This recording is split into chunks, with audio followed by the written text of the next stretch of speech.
आप सभी को नमस्कार है। आज हम लोग मॉक टेस्ट नंबर 36 करेंगे। मॉक टेस्ट स्टार्ट करने से पहले आपसे कुछ बातें करना है। अगर हमारी बातों को आप फॉलो करते हैं तो बहुत ज़्यादा फायदा होगा।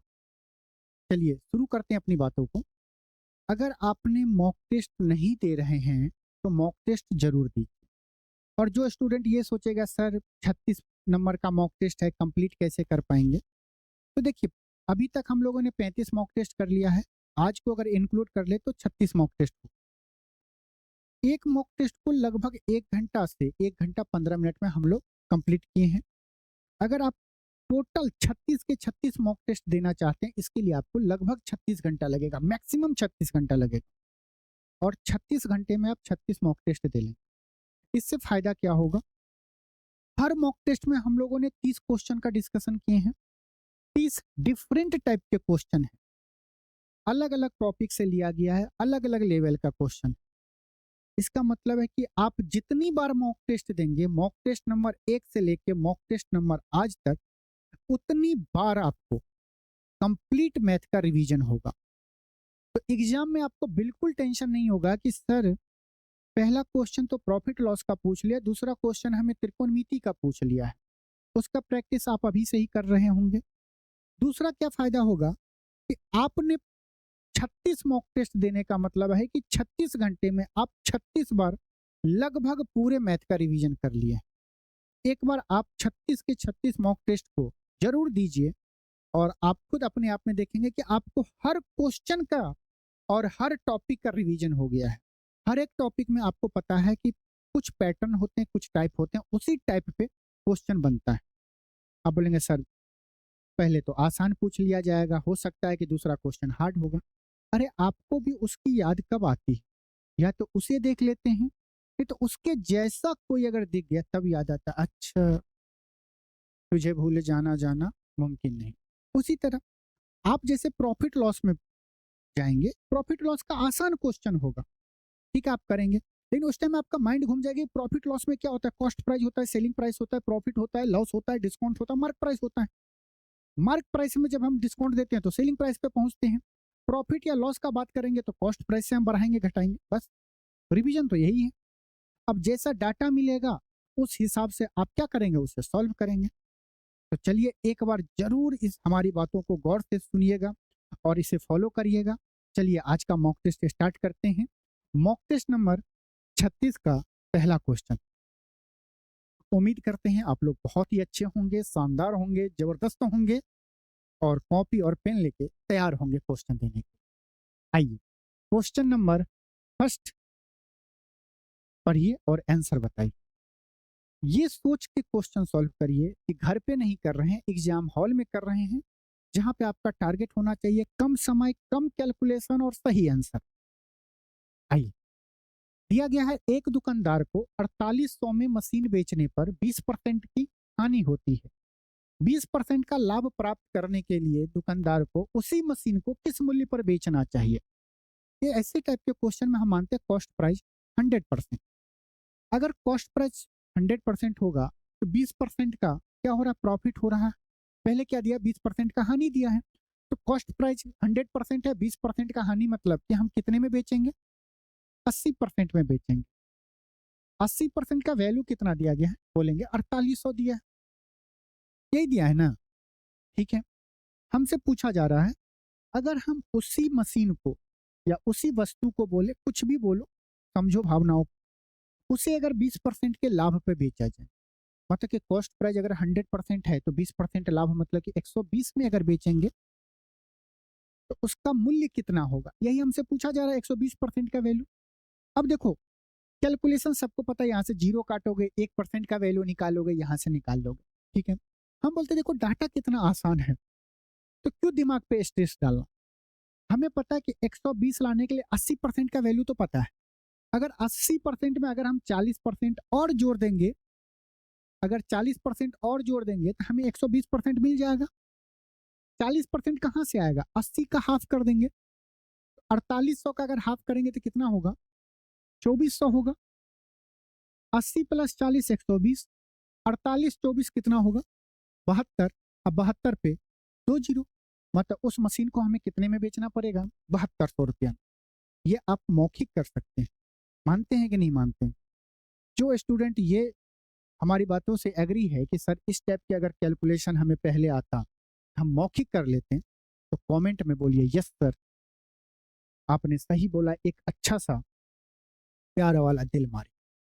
आइए इस क्वेश्चन को करें। देखिए ये डायग्राम आपको एग्जाम में मिलेगा। इस डायग्राम को हम लोग कैंची कहते हैं। ये क्या है? ज्योमेट्री से पूछा गया क्वेश्चन है, जिसमें क्या दिया गया है कि दी गई आकृति में कोण ए बी डी क्या है? ए बी डी कौन सा? ए बी डी ये कितना है? 55 डिग्री दिया है। 55 डिग्री दिया है। आगे दिया है angle A C D. Angle A C D ये कितना है? 30 डिग्री ही है।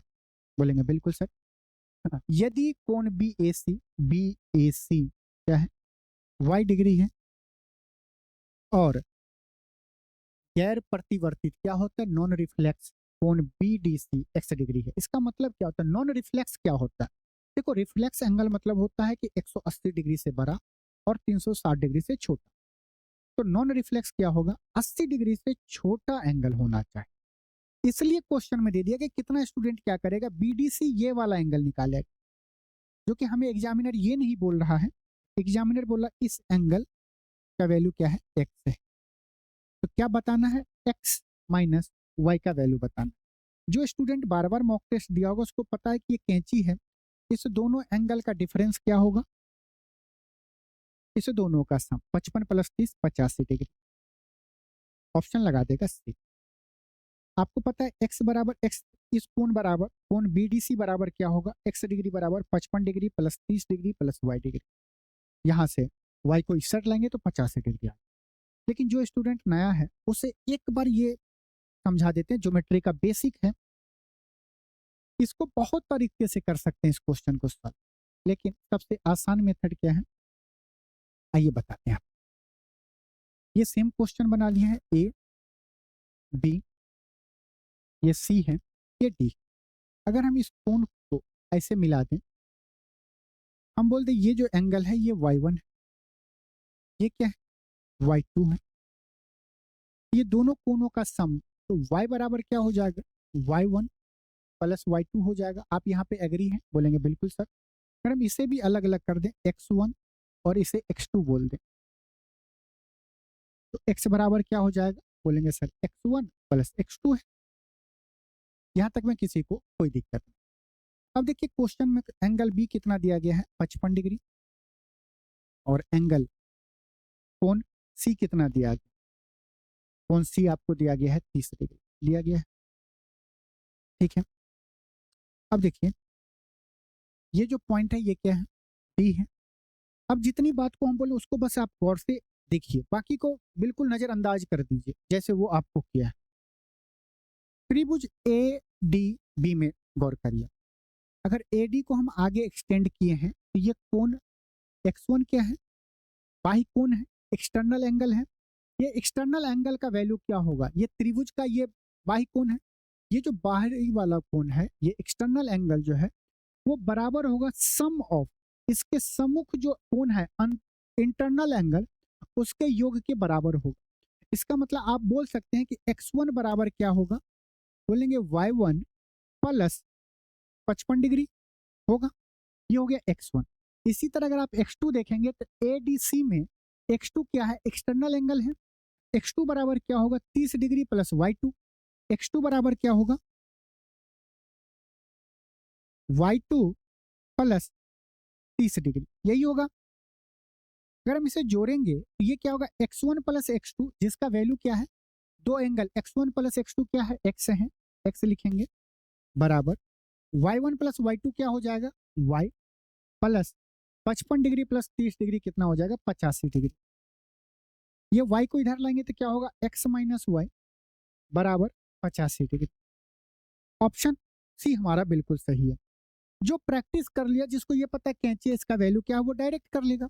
जिसको नहीं पता है तो एग्जाम में क्वेश्चन थोड़ी छोड़ना है, थोड़ा सा टाइम लगाना है और हमें कर लेना है। क्या मानते हैं कि नहीं मानते हैं? तो चलिए क्वेश्चन नंबर तीसरे की तरफ बढ़ते हैं। आइए क्वेश्चन को पढ़िए। दिया गया है अनिल अकेले एक कार्य को 6 दिनों में पूरा कर सकता है और भूषण अकेला इसे 8 दिनों में पूरा कर सकता है। अनिल और भूषण इस कार्य को 3200 रुपया में करते हैं। चमन की मदद से वे 3 दिनों में कार्य पूरा कर लेते हैं, तो इस आय में चमन के हिस्से कितने होंगे? देखो, जब हमें इनकम की बात किया जाए और टाइम एंड वर्क का क्वेश्चन है, हर एक मजदूर को उतना ही पैसा मिलेगा जिस अनुपात में वो काम करेगा। मतलब जिस उसका जो इफिशियंसी, उसका जो क्षमता होगा, रोज का जितना क्षमता होगा, जिस अनुपात में क्षमता होगा, जिस अनुपात में इफिशियंसी होगा, उसी अनुपात में उसको पैसा मिले। तो पहले हमें इफिशियंसी निकालना है। क्या दिया गया देखिए, अनिल कितने दिनों में काम कर रहा है? 6 दिनों में। A for Anil, B for Bhushan, Bhushan कितने दिनों में कर रहा है? दिया गया 8 दिनों में। और जब चमन मिल जाता है, मतलब ए बी सी, अमन, भूषण और चमन मिल जाएगा, उसी कार्य को कितने दिन में कंप्लीट किया जा रहा है? 3 दिन में। देखिए 6, 8 और 3 का एलसीएम क्या होगा? बोलेंगे 24 होगा। आप कुछ भी मान लो, ऐसा नंबर मान लो जिसमें 6 से भाग दे तो पूरी तरह कट जाए, 8 से भाग दे तो कटे, 3 से भाग दे कट जाए। आप 24 मान लो, 48 मान लो, कोई दिक्कत नहीं है। मान लिया 24। इसका मतलब हुआ कि ए जो है, अनिल जो है, 6 दिन में 24 काम कर रहा है, तो प्रत्येक दिन कितना काम करेगा? 4 यूनिट करेगा। भूषण कितना करेगा प्रत्येक दिन? 3 यूनिट करेगा। और तीनों मिलके 3 दिन में कंप्लीट कर रहा है, इसका मतलब कि रोज कितना करेगा? 8 यूनिट काम करेगा। अब यहां तक बात समझ में आ गया? ये बेसिक है। अब देखिए, ए, बी और सी, अनिल, भूषण, चमन का इफिशियंसी रोज करने की क्षमता क्या है? 8। हमें पूछा जा रहा है चमन को कितना पैसा मिलेगा, तो चमन रोज कितना यूनिट काम करेगा वो पता कर लें। देखिए, अनिल रोज 4 कर रहा है, भूषण रोज 3 कर रहा है, और तीनों मिला के 8 है। इसका मतलब कि चमन कितना करेगा? रोज 1 यूनिट काम करेगा, तो उसको जो पैसा मिलेगा वो 1 यूनिट का पैसा मिलेगा। टोटल कितना यूनिट है? अगर तीनों मिला लें तो तीनों रोज कितना यूनिट काम करेगा? 8 यूनिट। 8 यूनिट काम करेगा तो उसको कितना रुपया मिलेगा? टोटल कुल 3200 रुपया मिलेगा कि नहीं मिलेगा? 8 का ये कितना गुना है? बोलेंगे ये 400 गुना है। 8 चौक 32 होता है। हमें चमन का पता नहीं, चमन कितना रोज काम करेगा? 1 यूनिट, तो 1 का भी 400 गुना क्या होगा? चमन को 400 रुपया मिलेगा। ऑप्शन बी हमारा बिल्कुल सही है। इस क्वेश्चन से क्या सीखें कि जिस अनुपात में इफिशियंसी होगा, उसी अनुपात में उसको क्या मिलेगा? पैसा मिलेगा। अरे ऐसे बोल दिए हैं, अमन, भूषण और चमन रोज का अनुपात कितना है? रोज ये 4 यूनिट करेगा, ये 3 यूनिट करेगा, ये 1 यूनिट करेगा, तो कुल कितना यूनिट हो गया? 8 यूनिट। 8 यूनिट का वैल्यू कितना मिल रहा है उसको? 3200 रुपया मिल रहा है। ठीक है, तो 3200 रुपया मिल रहा है, तो हम 1 यूनिट का वैल्यू निकाल लें। 1 यूनिट किसका है? चमन का है, रोज करने की क्षमता है। आइए इस क्वेश्चन को करिए। बहुत आसान क्वेश्चन, लेकिन आप उसे कैलकुलेशन हार्ड मत कर लीजिए। दिया गया किसी धनराशि पर 2 वर्ष के लिए 10% की दर से प्राप्त हुए चक्रवृद्धि ब्याज और साधारण ब्याज के बीच का 50 रुपये का अंतर है। ब्याज वार्षिक रूप से चक्रवृद्धि होता है तो धनराशि ज्ञात की। यही बोला गया है। बहुत आसान। 10% का फ्रैक्शन क्या होगा? बोलेंगे 10% का फ्रैक्शन होता है 1/10, यही होगा। जब डिफरेंस दिया गया हो तो इस फ्रैक्शन को आप स्क्वायर करिए, तो जो अंश है वो क्या होगा? डिफरेंस बताएगा। 1 का स्क्वायर 1 हो जाएगा, ये डिफरेंस है। ठीक, हर का स्क्वायर करेंगे तो 10 का स्क्वायर 100, ये क्या हो जाएगा? प्रिंसिपल। अगर प्रिंसिपल 100 रुपया होगा तो 10% के इंटरेस्ट से 2 साल का चक्रवृद्धि ब्याज और साधारण ब्याज का अंतर कितना होगा? 1 यूनिट। क्वेश्चन में दिया गया 1 यूनिट नहीं है जी, ये 50 रुपया है। ये कितना गुना है? 50 गुना। तो प्रिंसिपल भी कितना गुना होगा? 50 गुना। ये हो जाएगा 5000। प्रिंसिपल कितना होगा? 5000। कौन सा ऑप्शन है? ऑप्शन ए हमारा बिल्कुल सही। हर क्वेश्चन को करने का अलग अलग तरीका होगा। ऐसा इसलिए कि कॉन्सेप्ट आपको पता है, डाटा के हिसाब से हम क्वेश्चन को सॉल्व करेंगे। यहीं पे अगर कुछ और डाटा होता तो कॉन्सेप्ट सेम लगाते, लेकिन कैलकुलेशन को आसान करने के लिए थोड़ा सा अप्रोच को चेंज कर देते। ठीक है, आइए नेक्स्ट क्वेश्चन करते हैं। दिया गया संख्या 21,600 के कितने गुणनखंड पूर्ण वर्ग है? गुणनखंड पूर्ण वर्ग निकालने के लिए पहले इसको प्राइम फैक्टर में तोड़ना पड़े। अब कोने में जाके भाग मत देने लगना, आप खुद लॉजिक लगाओ। क्या है 216 गुने 100 है। अगर हम बोले 21,600 क्या लिखा हुआ है, आप बोलेंगे ये लिखा गया 216 गुने 100 लिखा गया। 216 6 का क्यूब होता है, इसका मतलब 6 गुना 6 गुना 6 लिखा है, 6 को 3 बार लिखा है। 100 मतलब क्या होता है 10 गुना 10 होता है। आप सब एग्री हैं? बोलेंगे बिल्कुल सर, इसको हम ऐसे लिख सकते हैं। हमें क्या करना है, परफेक्ट स्क्वायर बताने के लिए प्राइम फैक्टर में तोड़ना है। 6 तो प्राइम नंबर नहीं है, तो प्राइम नंबर में तोड़ने के लिए 6 में क्या है 3 गुने 2, 3 को 6 है मतलब 3 बार 3 होगा, 3 गुने 2 3 गुने 2 होगा। 10 में क्या है 5 गुने 2, और एक 10 में क्या है 5 गुने 2। ये प्राइम नंबर में तोड़ लिए हैं। बोलेंगे बिल्कुल सर। अब यहाँ पे देखिए 2 कितनी बार है, 1 2 3 4 5। 2 कितनी बार है 5 बार है, मतलब 2 का पावर 5 है, गुना ऐसे लिख। 2 का पावर कितना है 5 है, गुना 3 कितनी बार है 1 2 3, 3 3 बार है। 5 कितनी बार है 2 बार। 5 कितनी बार है 2 बार, है कि नहीं है? बोलेंगे बिल्कुल। अब हमें जब परफेक्ट स्क्वायर बताना है, क्या बोलना है कितने फैक्टर परफेक्ट स्क्वायर नंबर होंगे, मतलब कि पावर 2 होना चाहिए। पावर 2 की बात करें तो आपको क्या करना है, देखिए 2 के पावर 5 है, इसमें 2 से भाग दे दो। 5 में जब 2 से भाग दोगे तो भागफल बस बताना है। 5 में 2 से भाग दोगे कितनी बार में 2 बार में, शेषफल नहीं बताना है, भागफल बताना है। 2 बार में देंगे। जब 3 में 2 से भाग देंगे तो भागफल क्या होगा, एक बार में कटेगा, शेषफल 1 बचेगा। हम शेषफल नहीं लिख रहे हैं, भागफल लिख रहे हैं। 2 में जब 2 से भाग देंगे भागफल क्या होगा 1 होगा। जो पावर है, पावर में 2 से भाग दिए हैं, भागफल लिखे हैं। 3 में 2 से भाग दिए हैं, भागफल लिखे हैं। 2 में 2 से भाग दिए हैं, भागफल लिखे। 2 से इसलिए भाग दिए हैं कि यहाँ पे परफेक्ट स्क्वायर। अगर क्यूब होता तो 3 से भाग देते और भागफल लिखते। यहाँ तक समझ में आ गया। अब आपको क्या करना है, जो भागफल आया उसमें 1 जोड़ो, 2 प्लस 1, फिर 1 में 1 जोड़ो, 1 प्लस 1, 1 में 1 जोड़ो, 1 प्लस 1। इस सबको आपस में गुना कर दो, क्या होगा 2 प्लस 1 3, 1 प्लस 1 2, गुना 2 हो जाएगा, 1 प्लस 1 2।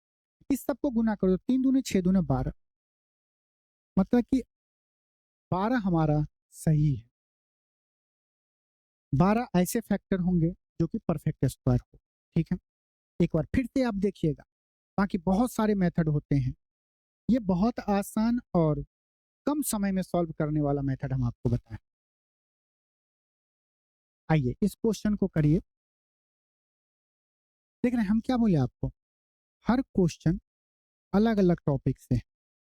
अभी कहाँ हम नंबर सिस्टम पे थे, कहाँ प्रॉफिट लॉस पे थे, कहाँ सीआई पे थे, पहुंचा दिया हमें यहाँ पे। समझ रहे हो ना? क्वेश्चन पर एक 21 सेंटीमीटर त्रिज्या वाले वृत्त में से एक वृत्ताखंड काटा जाता है, तो वृत्तखंड का कोण 40 डिग्री है। तो वृत्तखंड की क्षेत्रफल ज्ञात कीजिए वर्ग सेंटीमीटर में। क्या बोल रहा है क्वेश्चन में? क्वेश्चन में क्या बोल रहा है, एक क्या है वृत्त है। ठीक है, ये हो गया हमारा वृत्त। वृत्ताखंड काटा जा रहा है, मतलब ये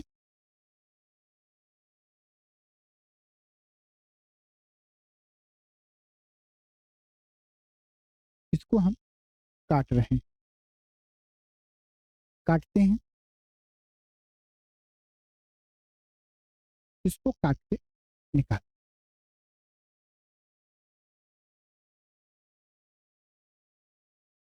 हमें इसका क्या पूछा जा रहा है, क्षेत्रफल क्या होगा। तो कैसे निकालेंगे, आइए देखिए। तो ये देखिए, ये एंगल दिया गया है 40 डिग्री। कितना दिया गया है, 40 डिग्री दिया गया है। ये सेंटर है, यहाँ से सरकमफ्रेंस को मिलाए तो ये आर है, ये आर है। एक बात बताइए, कंप्लीट सर्कल का एरिया क्या होता है। एक सर्कल का एरिया क्या होगा, जब आपको फॉर्मूला ना याद हो तो क्या होता है, पाई आर स्क्वायर। ये पाई आर स्क्वायर क्या है, एक सर्कल का है। एक सर्कल में कितना कोण बनता है, 360 डिग्री बनता है, बनता है। अगर हम बोले किसी सेक्टर का निकालना है, मतलब थीटा का एंगल बनाना होगा, ये कितना हो जाएगा, पाई आर स्क्वायर। पहले 360 से भाग देंगे, गुना थीटा करेंगे। मतलब हम किसी भी सेक्टर का अगर एरिया निकालेंगे तो कंप्लीट सर्कल में उस सेक्टर का कोण से गुना करेंगे और 360 से भाग देंगे। ये थीटा क्या आ गया, सेक्टर आ गया। यहाँ पे हम अब क्या लिखते हैं, सेक्टर लिखते हैं, area of the sector. Area of sector क्या होगा, पाई आर स्क्वायर इंटू थीटा बट्टा 360 डिग्री, यही होगा। आइए अब इसका वैल्यू हम रखते हैं। पाई का वैल्यू कितना होगा, 22/60 होगा। आर कितना है, 21, तो आर स्क्वायर क्या होगा, 21 गुना 21 बट्टा 360 डिग्री गुना एंगल कितना है, 40 डिग्री हो जाएगा। अब आप इस कैलकुलेशन को थोड़ा सा एब्जॉर्ब करेंगे तो देखेंगे, देखो 7 से ये 7 कट जा रहा है, नीचे में एक 11 का मल्टीपल नहीं है, ये 22 में 11 है, मतलब 11 बचेगा। जो भी आंसर आएगा उसमें 11 से गुना हो के हमारा आंसर सही होगा। मतलब जो ऑप्शन होगा वो 11 का मल्टीपल होगा, होगा कि नहीं होगा। तो उस ऑप्शन को हम ढूंढते हैं जो 11 से कट जाए। 11 का मल्टीपल मतलब 11 से कटना चाहिए। क्या होता है, अल्टरनेट नंबर को जोड़ेंगे, डिफरेंस करेंगे, अगर 0 आ गया या 11 या 11 का मल्टीपल होगा तो 11 से कटेगा। 5 1 6, 6 में से 4 गया, ना तो 0 आ रहा ना 11 का मल्टीपल। 4 1 5, 5 में से 5 गया 0, यही हमारा सही होगा। क्रॉस वेरीफाई करने के लिए दो ऑप्शन चेक करेंगे, बच गया है 6 और 1 7, 7 में से 5 गया 2, नहीं कटेगा 11 से। 4 1 5, 5 में से गया, नहीं कटेगा। एक ही ऑप्शन बचा जो 11 का मल्टीपल है, 11 से कट रहा है, हम ऑप्शन लगाएंगे, बाहर निकल जाएंगे। क्यों, कैलकुलेशन में ध्यान देंगे। लेकिन अभी तो मॉक टेस्ट है तो कैलकुलेशन भी आपको पता होना चाहिए कि कैसे करेंगे। आइए कैलकुलेशन करते हैं। देखो 1 0 से 1 0 कट गया, कट गया। ये क्या हुआ, 9 चौक 36 हो गया, 9 बार में कटा। अगर हम 9 से काटें, 21 में क्या है, 3 है, इस 21 में 3 है, मतलब जब हम 9 से काटेंगे तो यहाँ पे 7 बचेगा, गुने 7 बचेगा, बचेगा। और एक साथ से हम एक साथ काट देंगे तो ओवरऑल क्या बचेगा, 22 गुने 7 होगा। अब देखो इसको तोड़ो, 22 सत्ता नहीं पता 154, 22 को 20 प्लस 2 लिखो, 20 सत्ता मतलब कि 2 गुने 7 14, 140, 140 प्लस 14 कितना होगा, 154 सेंटीमीटर स्क्वायर। 154 हमारा बिल्कुल सही। आइए नेक्स्ट क्वेश्चन करते हैं। देखिए क्वेश्चन नंबर 7 है, अलजेब्रा का है, बहुत आसान क्वेश्चन है। देखो ये वैल्यू दिया गया x square plus 1/x square का वैल्यू बताना। बार बार क्या बोले हैं कि देखो ऑप्शन पे एक बार ध्यान दे दो। हर एक जब स्क्वायर निकालना हो तो हर एक नंबर में 2 जोड़ो, जो परफेक्ट स्क्वायर नंबर होगा वही हमारा आंसर होगा। अगर हम 15 में 2 जोड़ेंगे तो कितना होगा, 17, परफेक्ट स्क्वायर नंबर नहीं है। 16 में 2 जोड़ेंगे 18, परफेक्ट स्क्वायर नंबर नहीं है। 18 में 2 जोड़ेंगे कितना होगा, 20, परफेक्ट स्क्वायर नंबर नहीं है। एक ही ऑप्शन बचा है, बिना सोचे समझे लगा लेंगे। लेकिन 14 में अगर 2 जोड़ेंगे तो 16, परफेक्ट स्क्वायर नंबर है, हमारा आंसर हो जाए। ये हो गया एग्जाम का अप्रोच हो गया। जो भी वैल्यू होगा अगर स्क्वायर निकालना है, हम 2 जोड़ के देखेंगे कौन सा परफेक्ट स्क्वायर नंबर है। उधर से आदमी सोच रहा होगा, सर बताओ ना, ये अगर 2 गो ऑप्शन में होता तब बता देते हैं।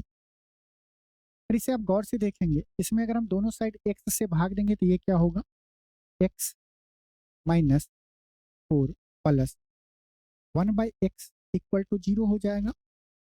-4 उस साइड ले जाएंगे तो ये क्या होगा, x plus 1/x equal to ठीक है। हमें क्या बताना है, एक्स स्क्वायर प्लस 1/x²। ये जो प्लस दो जोड़े हैं ना, पावर कुछ भी हो, दो जोड़ने का तो परफेक्ट स्क्वायर नंबर होना है। अब मान लीजिए दो होता, तब हम क्या बोलते, दो ऐड करने के बाद ये क्या है, चार, चार का स्क्वायर। मान लीजिए यहाँ पे 16 आ जाता, एक आ जाता 25, मान लीजिए 25, दो 23 रहता ऑप्शन, दो जोड़ते तो 25 हो जाता, ये 16 हो जाता तो दो मिल जाता ऑप्शन जो परफेक्ट स्क्वायर नंबर है। तो हम क्या बोलते हैं, पावर दो पे जाने के लिए चार में का स्क्वायर कितना होता है, 16। परफेक्ट स्क्वायर नंबर कौन सा ऑप्शन सही होगा, जिसमें दो जोड़े 16 होगा, एक ही बचता, 25 तो होता नहीं। आप निकालेंगे कैसे, मान लीजिए x प्लस 1/x बराबर y है, चार है जिसे हम k मान लेते हैं, तो एक्स स्क्वायर प्लस 1/x² क्या हो जाएगा, k स्क्वायर माइनस दो होता है। k का वैल्यू क्या है, चार, चार का स्क्वायर 16, 16 में से दो जाएगा 14। कौन सा ऑप्शन है, ऑप्शन ए हमारा बिल्कुल सही। आइए क्वेश्चन नंबर 8 करते हैं। एक छात्र को, देखिए एक्शन मूवी नहीं चल रहा है, वीडियो को रोक एक बार खुद से भी करने का कोशिश करिए। ऐसा थोड़ी है कि बैठ गए पलथी में पलथी डाल के, हम लोग की तरह बोला जाता है कुर्सी पे जब बैठते हैं ना, पैर के ऊपर में पैर डाल के बैठते हैं तो बोलते पलथिया पे मार के बैठा है। मूवी जैसे नहीं देखते, हेडफोन लगा लिए, ये कर लिए, हंस, हम बोलेंगे देखो 10% बराबर ये बराबर होता है, नहीं हंस। अरे उसको खुद से करिए, मजा आएगा। दिया गया है, एक छात्र को मनोविज्ञान, मनोविज्ञान मतलब क्या होता है, साइकोलॉजी होता है, में पास होने के लिए 20% अंक चाहिए, उसे 10% अंक मिले और 20 अंकों से फेल हो गया। इसका मतलब कि 10% उसे अंक मिला है, 10% अंक नहीं मिला है। जो 10% अंक नहीं मिला है उसका वैल्यू कितना है, 20 अंक। हम यहाँ से सीधे लिख देंगे कि जो 10% अंक नहीं मिला है, अगर 10% और अंक मिल जाता तो 20% अंक हो जाता, तब तो वो पास हो जाता। 10% अंक नहीं मिला है तो कितने नंबर से फेल हो गया, 20 अंक से। आगे क्या बोल रहा है, उत्तीर्ण होने के लिए कितने अंकों की आवश्यकता है। अब स्टूडेंट क्या करेगा, पहले 100% निकालेगा, फिर उसका 20% निकालेगा। हम क्यों ऐसा निकालें, 10% बराबर 20, पास होने के लिए हमें 20% चाहिए, ये 10 का कितना गुना है, दो गुना है, तो 20 का भी ये दो गुना होगा। इसका मतलब पास होने के लिए उसे कितना अंक चाहिए, 40 अंक चाहिए। ऑप्शन बी हमारा बिल्कुल सही। अब अगर आप यहाँ से 100% निकालते, 200, 200 का 20% निकालते 40 आता, लेकिन उतना कैलकुलेशन क्यों करे, 10 से 20 निकाल ली, ठीक है। आइए क्वेश्चन नंबर 9 पढ़िए और आंसर बताइए क्या हो। क्वेश्चन में दिया है, यदि एक परिवार द्वारा द्वारा उपभोग की जाने वाले किराने की वस्तु के मूल्य में 25% की वृद्धि होती है तो उसकी खपत में कितने प्रतिशत की कमी होनी चाहिए ताकि इस मद पर व्यय को अपरिवर्तित रखा जाए। ये एक होता है क्या concept, price into consumption equal to expenditure होता है। अगर हम खर्च को फिक्स करना चाहते हैं, अगर हम खर्च बराबर रखें, प्राइस बढ़े या घटे, हमें खर्च उतना ही करना है। अगर खर्च हमें फिक्स करना है, इसके लिए अगर प्राइस बढ़ेगा हम अपने कंजम्पशन को, खपत को कम करेंगे, और अगर प्राइस घटेगा तो कंजम्पशन को बढ़ा लेंगे। उल्टे का रिलेशन होता है, अगर ये फिक्स होगा तो प्राइस इनवर्सली प्रोपोर्शनल टू क्या होगा, 1/c कंजम्पशन होगा, ठीक है। लेकिन इस क्वेश्चन में इतना क्यों करना, इतना तो हम लोग प्रैक्टिस सेशन में करते हैं ना, एग्जाम में करना है। मूल्य कितना बढ़ रहा है, 25%। 25% का फ्रैक्शन कितना होता है, आप बोलेंगे सर ये पता है, 1/4 होता है। वृद्धि मतलब कि हम प्लस से इंडिकेट करेंगे तो बढ़ रहा है, प्राइस बढ़ रहा है कितना, 1/4। तो कंजम्पशन हमें कमी करना है जिससे खर्च हमारा कांस्टेंट हो, तो कंजम्पशन को कम करेंगे, प्लस को माइनस में, माइनस इंडिकेट कर रहा है कि हम कमी कर रहे हैं। ऊपर अंश को ऐसे ही लिखेंगे, जो यहाँ पे हर में लिखेंगे वो 4, यहाँ पे ऑपरेशन क्या है प्लस का, तो 4 + 5। आप सब लोग बताओ 1/5 का फ्रैक्शन कितना होता है? 20%। हम क्यों 100% से गुना करके परसेंटेज निकालेंगे? सीधे हमें पता है कि फ्रैक्शन टू परसेंटेज और परसेंटेज टू फ्रैक्शन बचपन से पढ़ते आ रहे हैं। ये कितना हो जाएगा? 20%। माइनस इंडिकेट कर रहा है कि हम अपने खर्च को 20% से कम करेंगे।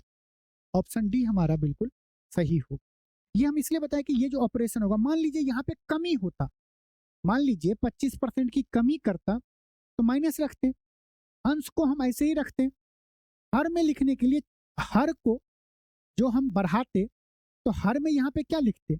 4 यहाँ पे कमी करें तो -4 में से 1 जाता तो 3 लिखते, तो कंजम्पशन कितना बढ़ जाता? 33 सही 1/3%। इसीलिए बोले कि जो ऑपरेशन है उसके साथ अंश को करिए, हर ऑपरेशन अंश। आइए नेक्स्ट क्वेश्चन बताइए। मजा आ रहा है आप लोगों को? जैसे बैठे हैं ना तो मजा आ रहा है तो बीच बीच में लाइक भी कर लिया करिए, कुछ कमेंट भी करिए, कोई भी डाउट हो। और चैनल पे नए हैं तो चैनल को सब्सक्राइब करना है, ठीक है? सब्सक्राइब जरूर करना है और हर एक ग्रुप में शेयर करना। अरे रील्स आप शेयर करते हैं ना? तुझे भूल जाना जाना मुमकिन नहीं, तो याद ना आया ऐसा कोई दिन नहीं, करते हैं? स्टेटस लगाते हैं, इसी तरह लगा लीजिए। दिया गया है एक हवाई जहाज 500 यात्रियों को ले जा रहा है, जिनमें से 45% पुरुष और 20% बच्चे हैं। तो पुरुषों, महिलाओं और बच्चे की संख्या का अनुपात न्यूनतम संख्या क्या होगा? मतलब रेशियो पूछा जा रहा है। जब रेशियो ले रहे थे एक्चुअल डाटा हम नहीं लेंगे, हमारे लिए 500 यात्री नहीं मतलब है। कल के डेट में यहीं पे देता है 799 यात्री, परसेंटेज निकालने में फेल हो जाते हैं।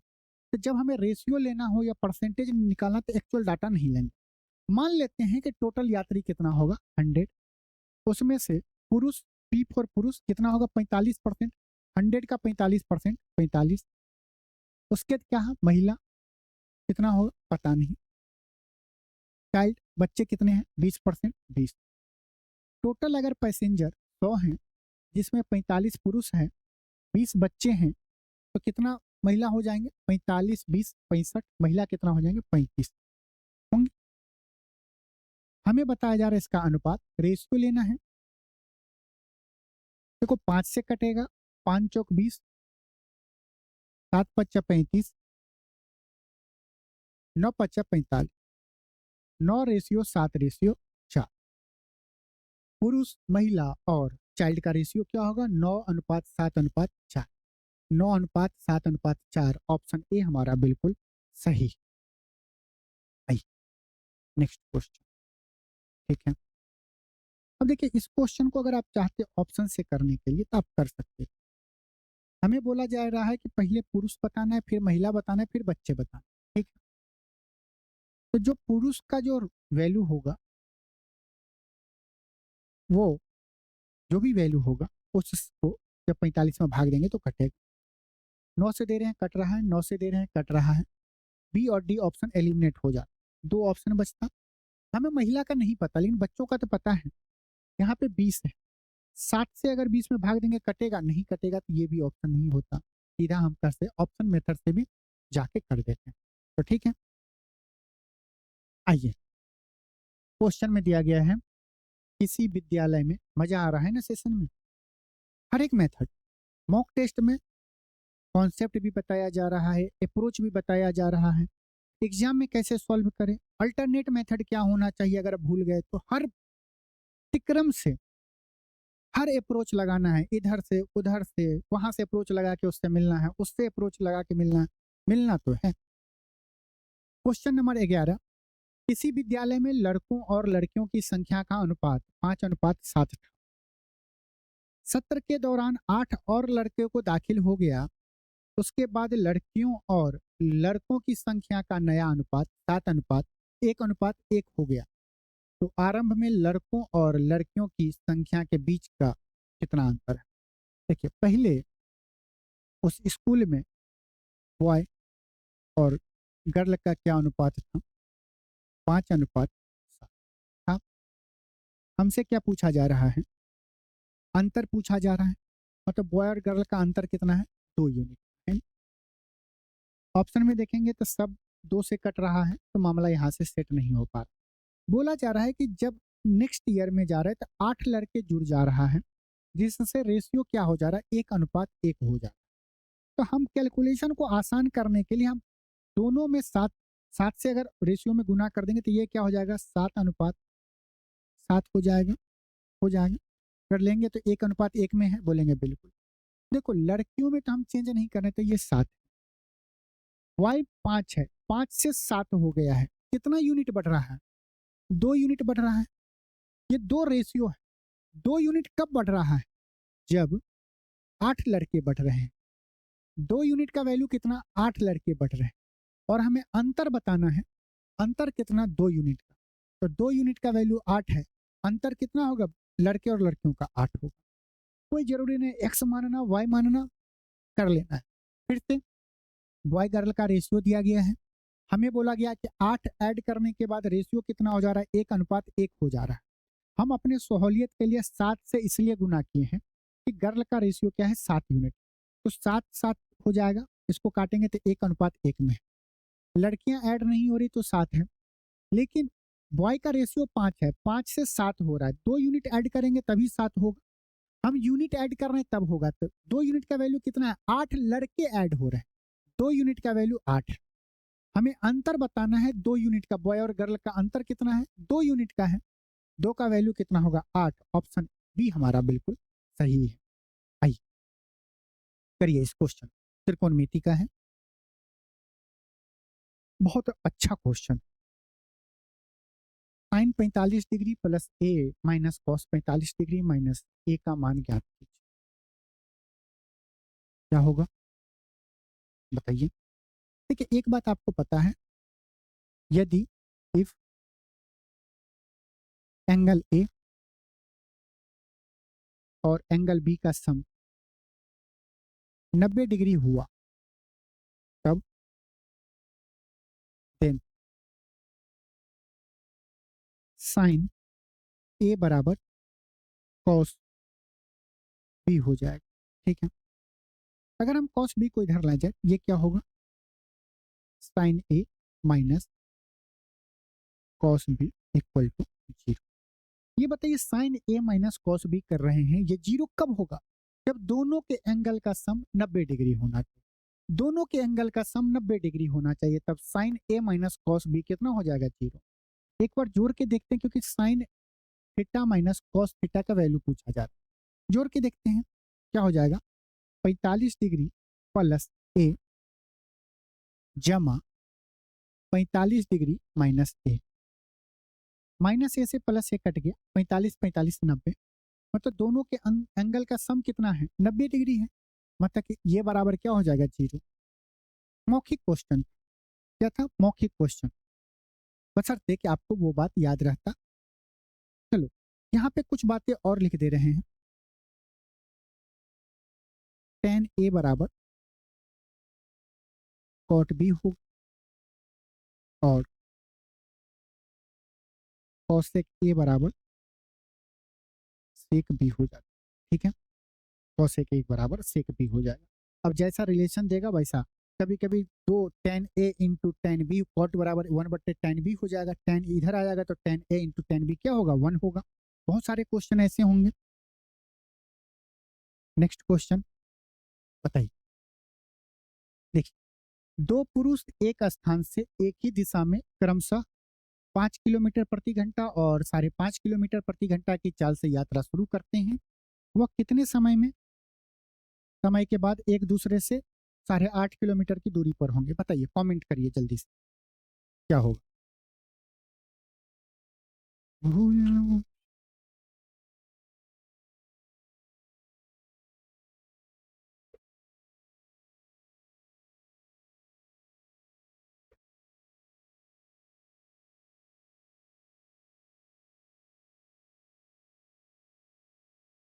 बताइए। देखिए आप इसे अगर थोड़ा सा फिल करेंगे कि बात क्या है, जैसे दो आदमी भागे जा रहा है, एक एक ही डायरेक्शन में भागा जा रहा है। मतलब मान लीजिए ये पुलिस है, ये चोर है। 1 घंटा में चोर 5 किलोमीटर जाएगा, पुलिस कितना जाएगा, 5.5 किलोमीटर जाएगा। मतलब 1 घंटा अगर दोनों दौड़ेगा तो उनके बीच में कितने का डिफरेंस होगा, आधे किलोमीटर का, 0.5 किलोमीटर का। मानते कि नहीं मानते, दोनों एक डायरेक्शन में जाएगा तो कितने का डिफरेंस होगा? 1 घंटा में 0.5 किलोमीटर का डिफरेंस होगा। हमें पूछा जा रहा है कि 8.5 किलोमीटर का डिफरेंस होने के लिए कितना घंटा चलना पड़ेगा। ये इसका कितना गुना है? 17 गुना है। ये इसका भी कितना गुना होगा? 17 गुना होगा। ये इसलिए बताएं 17 घंटे में ये लोग 8.5 किलोमीटर का उनके बीच का डिफरेंस होगा। कि आपको कुछ क्वेश्चन स्क्रीन पे देख के करना है, क्योंकि स्क्रीन पे देखना, फिर रफ में देखना, स्क्रीन पे देखना, रफ पे देखना, टाइम लगता है। बाकी आप सब लोगों को पता है क्या कि सेम डायरेक्शन में जा रहा है तो रिलेटिव स्पीड क्या होता है? घटता है। उनके बीच का अंतर कितना है? 8.5 किलोमीटर। और डिफरेंस क्या है? रिलेटिव स्पीड क्या होगा? 0.5 किलोमीटर पर आवर है। दशमलव से दशमलव कटेगा, ये कितना हो जाएगा? 17 घंटा। ऑप्शन डी हमारा फिर भी सही होता। लेकिन ये कुछ मौखिक है कि 1 घंटे में आधे किलोमीटर का अंतर हो रहा है, तो 8.5 किलोमीटर अंतर होने के लिए कितना घंटा लगेगा? 17 घंटा, क्योंकि 0.5 का ये 17 गुना है, ये भी 17 गुना। चलिए बताइए, किसी वस्तु के विक्रय मूल्य में 50 रुपया की कमी करने पर देने पर 5% का लाभ और 5% की हानि में बदला जाता है। वस्तु का प्रारंभिक सेलिंग प्राइस बताना। देखिए, यहाँ पे प्रॉफिट है, यहाँ पे लॉस है। जब दोनों जगह, एक जगह प्लस एक जगह माइनस हो, तो ये परसेंट को जोड़ेंगे तो 10% बराबर कितना हो जाएगा? 50। ठीक है। जो तेज स्टूडेंट होगा, प्रारंभिक विक्रय मूल्य मतलब कि 105% का वैल्यू पूछा जा रहा है, कितना होगा? बोलेंगे ये 10 का, या ऐसे भी बोल सकते हैं 10 का ये कितना गुना है? 5 गुना है, तो 105 का 5 गुना कितना होगा? 100 का 5 गुना 500, 5 का 5 गुना 25, 525। जो तेज स्टूडेंट होगा वो इस तरह करेगा, 525। ऑप्शन डी हमारा बिल्कुल सही हो। जो थोड़ा सा एवरेज होगा वो थोड़ा सा क्या सोचेगा? देखो सर, 5% का लाभ हो रहा है। कॉस्ट प्राइस अगर हम 100% मानेंगे, 105% का लाभ हो रहा है। ठीक। कब? जब हम उस वस्तु को 100 रुपया में बेच रहे हैं। बोला जाए अगर हम 20 रुपया की कमी कर रहे हैं, मतलब पहले एक्स में बेचते थे, अब 50 रुपया है ना, 50 रुपया कम में बेच रहे हैं, तब हमें क्या हो रहा है? 5% का हानि। मतलब कॉस्ट प्राइस 100% तो 5% मतलब 95% का हानि होगा। हम बोलेंगे ठीक है, तुम्हारा कहना बिल्कुल सही है। देखो तो इसके बीच में अंतर कितने का है? 50 रुपये। ये 50 रुपया का अंतर होने के कारण परसेंटेज में कितने का अंतर आ रहा है? 10%। इसका मतलब 10% वैल्यू रिप्रेजेंट किसको कर रहा है? 50 रुपये को। हमें बताना है प्रारंभिक विक्रय मूल्य। पहले 5% का लाभ होता था, 105 में बेच रहा था, 10% 50 को रिप्रेजेंट कर रहा है। इसका क्या रिलेशन है? 5 गुने का है, इसका भी 5 गुने का होगा, तो एक्स का वैल्यू क्या हो जाएगा यहाँ से? 525। ऑप्शन डी हमारा बिल्कुल सही हो। ठीक। आइए करिए इस क्वेश्चन को। रेशनल नंबर क्या होता है? दिया गया है। पहले सबसे पहले रेशनल नंबर का डिफिनेशन और रेशनल नंबर आपको माइंड में घूमना चाहिए। क्या होता है? जो क्या हो? पी बाई क्यू के फॉर्म में हो, जहां पे Q is not equal to 0। हमें बताना है कि इसमें से कौन सा रेशनल नंबर नहीं है। रेशनल नंबर ना होने का मतलब कि वो पी बाई क्यू के फॉर्म में नहीं होना चाहिए। नॉट ए रेशनल नंबर मतलब कि वो संख्या क्या है? कौन सा ऐसा संख्या जो इरेशनल नंबर है, अपरिमेय संख्या। सिंपल समझो, जब रूट में दिया गया है ना, तो वही हमारा इरेशनल नंबर होगा या वही रेशनल नंबर नहीं होगा जिसका हम परफेक्ट स्क्वायर रूट नहीं निकाल पाए। जो मतलब कि रूट के अंदर में बचे जाए। जैसे बोले कि √4 क्या रेशनल नंबर है? तो हाँ सर, जब √4 का हम स्क्वायर रूट निकालेंगे तो 2 होगा। क्या √3 रेशनल नंबर है? नहीं सर, क्योंकि इसका हम परफेक्ट स्क्वायर रूट नहीं निकाल पा रहे हैं, तो ये क्या होगा? रेशनल नंबर नहीं होगा। क्योंकि रेशनल नंबर को हमें पी बाई क्यू के फॉर्म में लिखना रहता है। हम 2 को तो पी बाई क्यू के फॉर्म में लिख सकते हैं, लेकिन √3 को नहीं लिख सकते क्योंकि ये 1 पॉइंट समथिंग आएगा, 7 यही आएगा। इसको p/q के फॉर्म में नहीं लिख सकते हैं। इतने डीप में नहीं जाना है, सिंपल देखना है कि जब रूट रूट में हो तो हमारा इरेशनल नंबर क्या होगा, ऐसा नंबर जो परफेक्ट स्क्वायर रूट ना हो। क्यूब रहता तो जो परफेक्ट क्यूब रूट ना हो, ठीक है। लेकिन अभी स्क्वायर रूट बोला है, तो देखिए 3 का स्क्वायर प्लस 4 का स्क्वायर, पाइथागोरस इसको जोड़िए मत, 3 का स्क्वायर 9 प्लस 4 का स्क्वायर 16 करके 25 करेंगे, फिर स्क्वायर रूट होगा। क्यों करना, परमे में पता है ना, पाइथागोरस परमे 3 4 5 क्या होता है, पाइथागोरस होता है। 3 का स्क्वायर प्लस 4 का स्क्वायर क्या होगा, 5 का स्क्वायर। यहाँ पे 5 का स्क्वायर हो जाएगा तो इसका वैल्यू क्या होगा, 5। 1296 किसका स्क्वायर है, बोलेंगे सर देखो ये 30 और 40 के बीच में है। अगर ये क्योंकि यूनिट डिजिट पे 4 है तो या तो 34 का होगा नहीं तो 36 का होगा। अगर 34 का होने का मतलब है कि 1225 से वैल्यू छोटा होना चाहिए, लेकिन 1225 से बड़ा है तो ये क्या होगा, 36 का स्क्वायर मतलब 3.6 है। परफेक्ट स्क्वायर है, हटाएंगे तो ये 18 बट्टे क्या आ जाएगा, 5 आ जाएगा। ये क्या है 125, 25 25 ये हो गया 5√5। मतलब इसका हम क्या हो रहा है, √5 का स्क्वायर रूट नहीं निकाल सकते हैं, परफेक्ट निकलेगा नहीं, दशमलव में आएगा। आंसर क्या होगा, सी। इसका क्या हो जाएगा, 30। मतलब √125 क्या है, नॉट अ रेशनल नंबर है। इन मतलब नॉट अ रेशनल मतलब जिसे हम p/q के फॉर्म में नहीं लिख सकते हैं, या यहीं पे बोल देता है इरेशनल नंबर, वो आपको परेशान भी करना चाहता है। Is not a rational number. अरे एग्जामिनर चचा, तुम इसके जगह पे सीधे लिख दो इरेशनल नंबर पूछ रहे हैं। बच्चा कहीं नोट नहीं पढ़ा तो रेशनल नंबर ढूंढने लगेगा, बोलेगा इसमें तो तीनों ऑप्शन रेशनल नंबर है। अब वो कंफ्यूज हो जाएगा कि कौन सा ऑप्शन लगा, फिर बोलेगा या माता। आइए देखिए इस क्वेश्चन को हम, क्वेश्चन नंबर 16 है। एक निश्चित धनराशि पर 4% की वार्षिक दर पर से 2 वर्षों के लिए लगाने वाले चक्रवृद्धि ब्याज और साधारण ब्याज के अंतर 20 है, तो धनराशि कितनी होगी। ठीक है, हम जो पहले में क्या बताए थे कि देखो यार आपको क्या करना है, यार के लिए सॉरी माफी, हम क्या बोले थे पहले क्वेश्चन में, देखो 4% का मतलब क्या होगा, फ्रैक्शन में कन्वर्ट करेंगे, बोलेंगे 1/25 हो जाएगा। बोले थे कि स्क्वायर कर लो, 1 का स्क्वायर डिफरेंस बताएगा तो 25 का स्क्वायर क्या हो जाएगा, डिफरेंस कितना हो जाएगा, 1 हो जाएगा, और प्रिंसिपल कितना हो जाएगा, 25 का स्क्वायर 625। ठीक, 1 यूनिट का वैल्यू 20 दिया गया है, तो 625 का वैल्यू कितना हो जाएगा, 625 गुने 20 1250। जब 20 गुना है ना तो 625 का कितना हो जाएगा, 12,500 हो जाएगा। कौन सा ऑप्शन है, ए सही है।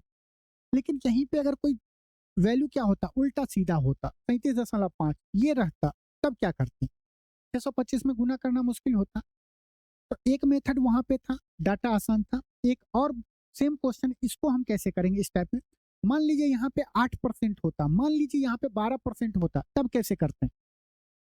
4 का स्क्वायर करिए 16, दशमलव का 2 डिजिट लिखिए, ये क्या आ गया 0.16%। ये क्या है, डिफरेंस बता रहा है। स्क्वायर करिए, दशमलव के बाद 2 डिजिट लिखिए तो 16%। 16% का वैल्यू कितना है, अंतर 20 है? बिल्कुल सर। यहाँ से आप काटेंगे, आपको 100% प्रिंसिपल क्या हो जाएगा, 100% हो जाएगा। देखो ये इसका कितना गुना है, मुश्किल होगा, हमें पता है ये 625 गुना है ना, ये 625 गुना है तो ये भी 625 गुना।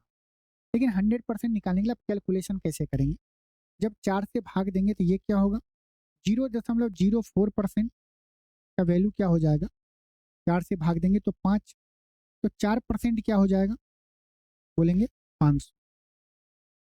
100% बताना है, 100% बताना है, मतलब कि 4 में हम कितने से गुना करेंगे, 100 है 25, तो 500 में भी 25 से गुना करेंगे तो क्या आएगा, 25 25 125, फिर 2 जीरो, 12,500 बिल्कुल हमारा सही आंसर। ठीक है, तो दोनों मेथड है, मेथड 1 मेथड 2,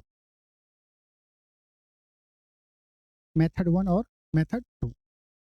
हर एक मेथड क्वेश्चन के लैंग्वेज, क्वेश्चन के डाटा, क्वेश्चन का जो न्यूमेरिकल वैल्यू दिया गया उस पर डिपेंड करता है कि हम इस क्वेश्चन में कौन सा अप्रोच लगाए। ठीक है, आइए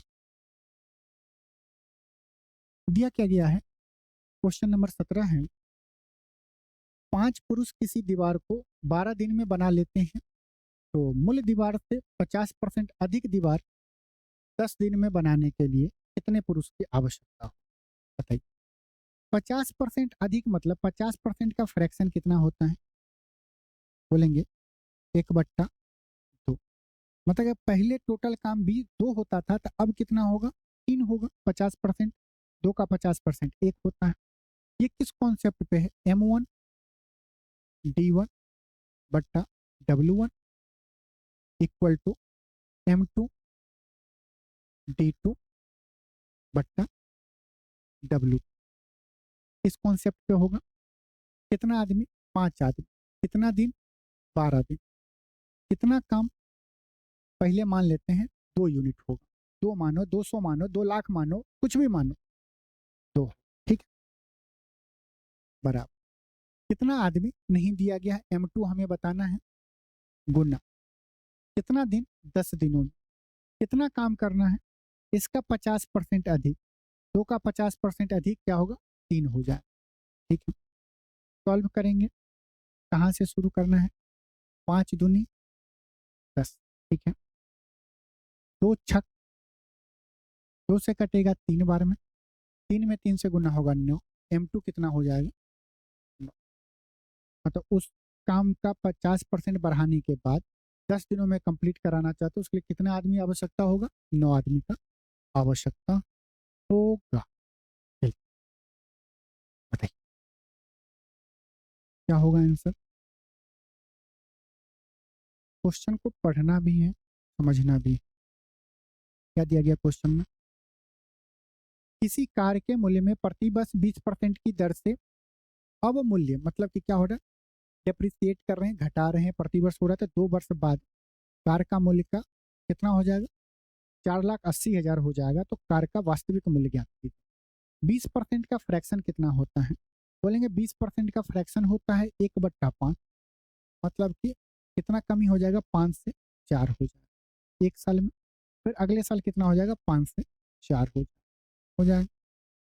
गुना करेंगे तो 50-25, 4 चौक 16।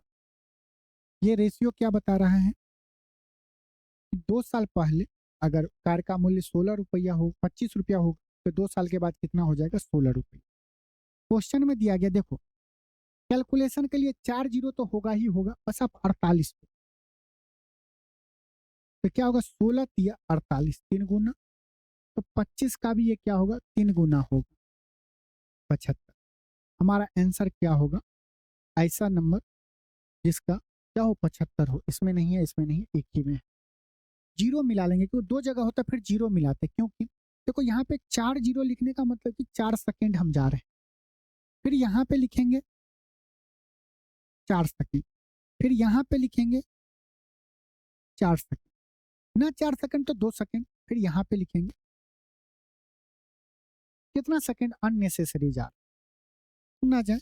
आप आराम से सोचिएगा कि 4 जीरो तो होगा ही होगा, 16 का 3 गुना है, 25 का 3 गुना 75 पे 4। आइए देखिए, यदि एक परमेय संख्या का हर 2 के पावर n 2 के पावर m के रूप में हो, जहां n और m गैर ऋणात्मक पूर्णांक है, गैर ऋणात्मक मतलब कि निगेटिव इंटीजर नहीं होगा। ठीक है, तो संख्या का दशमलव विस्तार क्या होगा। अब देखिए ऑप्शन में दिया, इसके लिए आपको ये पता होना चाहिए कि non terminating and non recurring क्या होगा, उम्मीद करते हैं पता होगा। नॉन टर्मिनेटिंग बट रिकरिंग क्या होता है, टर्मिनेटिंग क्या होता है, ये पता है नंबर सिस्टम में। आइए इस क्वेश्चन को करते हैं। क्या दिया गया, एक परिमेय मतलब कि p/q में होगा, जो रेशनल नंबर होता है वो p/q के फॉर्म में लिखा रहता है। अंश बट्टा अंश को 1 मान लेते हैं, तो हर क्या हो जाएगा, 2 का पावर n इंटू 2 का पावर m हो जाएगा। बोलेंगे बिल्कुल सर, बेस सेम है तो पावर ऐड हो जाता है, तो ये क्या होगा, 2 का पावर n प्लस m हो जाएगा। m और n क्या हो, इंटीजर हो, इंटीजर का मान लेते हैं कि हम एन का वैल्यू, एम का वैल्यू कुछ भी मान लेते हैं एम बराबर एन बराबर 1 मान, ठीक है। ये क्या आ जाएगा 1/4 आ जाएगा। ये क्या होता है 0.25 होगा, ठीक है। मान लेते हैं कि एम और एन का वैल्यू क्या हो 4 हो जाए, या एम और एन का वैल्यू क्या हो 3 हो जाए। ये क्या हो जाता है 1/8। इसका वैल्यू क्या हो जाएगा 0.125 हो जाता है, हो जाएगा। ये जो 0.25 0.125 आता है ये क्या होता है टर्मिनेटिंग होता है। इसका मतलब देखो non terminating and non recurring मतलब क्या होगा कि देखिए दशमलव के बाद जो वैल्यू होगा वो इनफाइनाइट तक जाएगा, बट क्या होगा रिपीट नहीं करेगा, कोई पैटर्न नहीं होगा जिसे हम पी वाई क्यू के फॉर्म में नहीं लिख सकते। जैसे 0.142857 इस टाइप का कुछ दिया हो, जैसे √2 का वैल्यू, √3 का वैल्यू। ये क्या है कि इनफाइनाइट तक जाएगा और कोई पैटर्न नहीं करेगा जिसे हम पी वाई क्यू के फॉर्म में नहीं लिख सकते। Non terminating but recurring, repeat करेगा, जैसे दशमलव के बाद 3 3 3 3 पॉइंट्स, ये रिपीट कर रहा है और इसे हम पी वाई क्यू के फॉर्म में लिख सकते हैं। जैसे 0.1111 ये इनफाइनाइट तक जाएगा और रिपीट कर रहा है। जैसे ये भी हो सकता है 0.171717, ये भी ऑप्शन बी का ही एग्जाम। टर्मिनेटिंग क्या होगा दशमलव के बाद शांत रहना चाहिए, 1 digit 2 digit 4 digit 5 digit, infinite तक नहीं जाएगा, फाइनाइट नंबर तक होगा दशमलव के बाद, उसे हम कहते हैं टर्मिनेटिंग, शांत बोलते हैं। मतलब कि 2 के पावर n+1 कुछ भी हो, इंटीजर हो, तो ये क्या होगा नीचे इवन आएगा, 2 का पावर क्या होगा इवन ही हमेशा देगा, 2 होगा 4 होगा 8 होगा 16 होगा 32 होगा। तो जब हम इसमें भाग देंगे तो वो हमेशा क्या देगा वैल्यू फिक्स देगा, ऐसा नहीं होगा कि इनफाइनाइट तक जाएगा, कुछ वैल्यू के बाद रुक जाएगा, शांत हो जाएगा। ये हमेशा क्या होगा टर्मिनेटिंग होगा, शांत होगा। आइए क्वेश्चन करते हैं। जब संख्या n को 5 से भाग देने पर शेषफल 2 बचता है तो संख्या n² को 5 से भाग देने पर कितना शेषफल बचेगा। आपको कुछ नहीं करना है, n में 5 से भाग दे रहे हैं तो 2 बच रहा है, ठीक है। तो आपको क्या करना है कि इसका जो स्क्वायर करेंगे तो आप शेषफल का स्क्वायर करेंगे तो क्या होगा 4, 4 में 5 से भाग दीजिए, क्या शेषफल बचेगा 4 बचेगा। ऑप्शन सी हमारा बिल्कुल सही, ठीक है। आप अरे क्वेश्चन को इतना डिटेल में क्यों करना है, ये लिखेंगे 5 गुने नंबर क्या हो जाएगा 5 गुने क्यू प्लस 2, यही होगा, भाग प्लस शेषफल हो जाएगा। n² करेंगे तो ये क्या हो जाएगा 25 Q plus 20 Q, 25 Q plus 20 Q plus 4 हो जाएगा। जब हम इसमें 5 से भाग देंगे तो इसमें 5 से भाग देंगे तो ये भी कटेगा, इसमें 5 से देंगे ये भी कटेगा, इसमें जब 5 से भाग देंगे तो शेषफल का हम स्क्वायर कर रहे हैं ना, 2 का स्क्वायर 4, भाग देंगे तो 4 होगा, ये कटेगा ये कटेगा। तो इतना चीज हम क्यों लिखना है, ये चीज क्यों लिखें, ये चीज क्यों लिखें, जो शेषफल होगा उसी का हम स्क्वायर कर देंगे। n बराबर 2, 2 का स्क्वायर 4 होगा, उसमें उस संख्या से भाग दे देंगे, जो शेषफल आएगा वही हमारा क्या होगा पूरे संख्या का शेषफल आएगा। आइए क्वेश्चन करते हैं 21। यदि एक वर्ग की भुजा की लंबाई 10% की वृद्धि हुई तो उसके क्षेत्रफल का वृद्धि प्रतिशत क्या होगा। देखिए क्या दिया गया, वर्ग दिया गया, वर्ग का एरिया क्या होता है a² होता है, साइड इंटू साइड होता है। अगर हम एक साइड को बढ़ाएंगे तो भी एरिया बढ़ेगा, साइड स्क्वायर मतलब कि 2 बार हम साइड को बढ़ाएंगे, साइड गुने साइड होता है, एक बार बढ़ाएंगे फिर भी एरिया बढ़ेगा, फिर हम साइड को बढ़ाएंगे फिर भी एरिया बढ़ेगा। इसका मतलब कि यह सक्सेसिवली जा रहा है, एक भुजा को बढ़ा रहे हैं, क्योंकि एरिया क्या होता है साइड होता है, साइड का स्क्वायर होता है, साइड का स्क्वायर मतलब कि s इंटू एस, एरिया बढ़ेगा, एस को बढ़ाएंगे तो बढ़ेगा, एक एस बढ़ रहा है तो ये भी बढ़ रहा है तो एरिया बढ़ेगा, एक बार बढ़ाने से भी एरिया बढ़ता है, फिर अगर हम बढ़ाएंगे तो फिर एरिया बढ़ेगा, सक्सेसिव बढ़ेगा। तो ये फार्मूला आप लोग लगाएंगे x + y + X Y by 100% लगाएंगे। हम बोलेंगे यही लगेगा लेकिन स्मार्ट वे में लग। वृद्धि मतलब 10% का हो रहा है, 10 का स्क्वायर करो 100, दशमलव का 2 डिजिट लिखो, तो 100 का दशमलव का 2 डिजिट लिखने का मतलब 2 जीरो, एक हासिल हो गया। 10 का डबल करो 20 और हासिल एक जोड़ोगे तो 21, मतलब कितने परसेंट का वृद्धि होगा? 21% का एरिया में इंक्रीज होगा। बहुत सारे स्टूडेंट 10 से 11 करेगा, 10 से 11 करेगा, ये साइड हो गया, ये साइड हो गया, एरिया क्या हो जाएगा? 100। मतलब 100 से कितना बढ़ रहा है? 21 बढ़ रहा है। 21 किस पे बढ़ रहा है? 100 पे बढ़ रहा है। कितना परसेंट? 21%। तो ठीक है, आइए नेक्स्ट क्वेश्चन। दिया गया 6 अंकों की छोटी से छोटी ऐसी संख्या ज्ञात कीजिए जो 4, 8, 12 और 16 से पूर्णतः विभाजित हो। एक और वीडियो को रोकिए और क्वेश्चन को सॉल्व करके बताइए क्या आंसर होगा।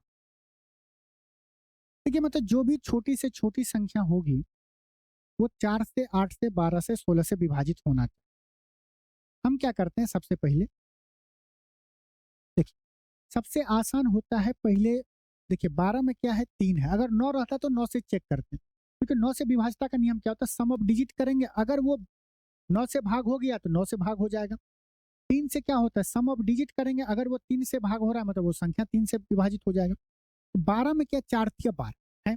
बोलेंगे बिल्कुल सर। तो ये क्या हो जाएगा? सम ऑफ डिजिट होना चाहिए। 3, 2, 5, 1, 6, 6 3 से विभाजित हो रहा है। 8, 1, 9 3 से विभाजित हो रहा है।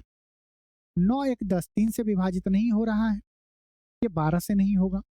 जबकि क्वेश्चन में दिया गया कि हर एक जो नंबर होगा वो 8 4 से भी हो, 8 से भी हो, 12 से भी हो, 16 से भी हो। 7, 1, 8 ये भी नहीं हो रहा। 2 ऑप्शन बच गया। अब देखिए, हम देखेंगे 4 से 32 भी हो रहा है, ये भी हो रहा है। लास्ट का 2 डिजिट देखते हैं। अब 8 के पास पहुंचेंगे। 8 से विभाजता का नियम क्या होता है? लास्ट का 3 डिजिट देखना। लास्ट का 3 डिजिट हम देखेंगे क्या होगा? 32, ये 8, क्या 8 से विभाजित हो रहा है? हो रहा है। मतलब 8 से भी हो रहा है, 3 से भी हो रहा है, 4 से भी हो रहा है, इसका मतलब 16 से भी होगा। मतलब 2 ऑप्शन हो गए, ठीक है, जो हमारा इस तीनों से विभाजित हो रहा है।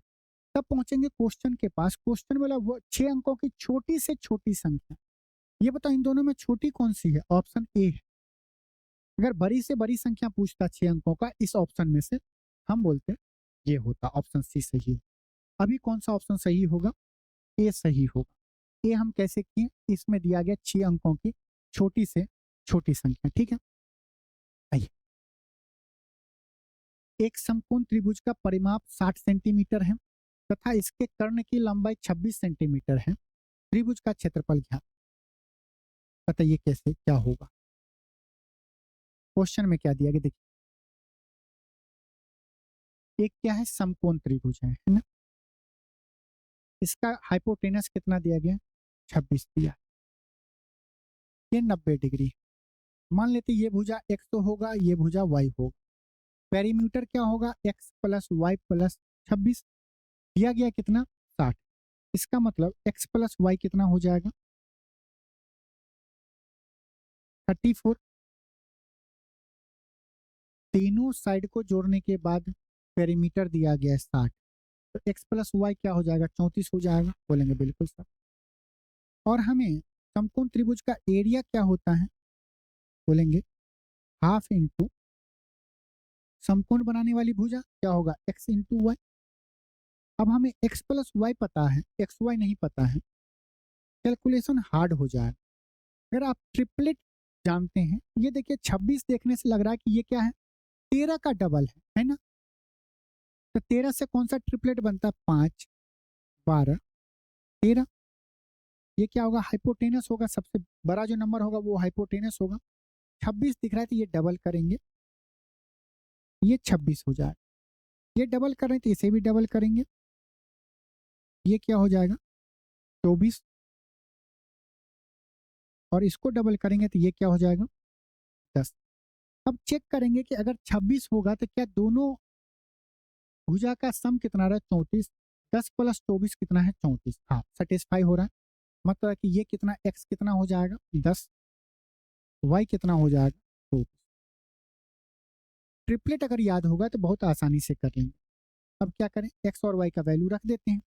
हाफ इंटू एक्स कितना है? 10। वाई कितना है? 24।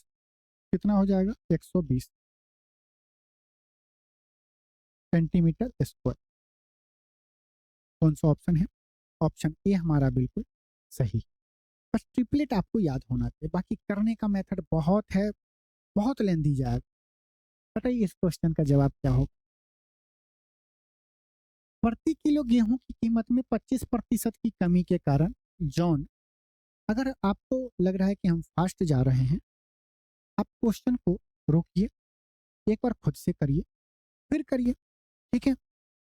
प्रति किलो गेहूं की कीमत में 25% की कमी के कारण जॉन 600 रुपया में 5 किलो अधिक खरीद पा रहा है।